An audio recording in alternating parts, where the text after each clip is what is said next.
हमारा आगे पहचान है किशोरी जी से, जानकी महारानी से। एक बार उनकर जयकार हुआ, दोनों हाथ उठाते प्रेम से कहियो जानकी महारानी की, दुल्हा दुल्हन सरकार की, मिथिला धाम की जय हो। पावन हमर रघुवर भक्तधारी, पावन हमर रघुवर भक्तधारी, सिया सतवारी मिथिला के दुलारी, सिया सतवारी मिथिला के दुलारी, पावन हमर रघुवर भक्तधारी, पावन हमर रघुवर भक्तधारी।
केवल माता बहन आ समय पर ताली बजे में हाथ उठाकर कि पावन हमर रघुवर भक्तधारी, पावन हमर रघुवर भक्तधारी।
अनंत ब्रह्मांडाधिनायक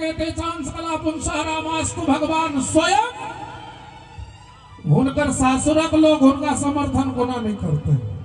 अगवती से पछवती तक, भगवता से भगवती तक, लोंगलता से लोंगलती तक, कने सब गोटे जिनकर कुशल मंगल काया हुआ कने हाथ उठेबे त जय हो, क्या बात है।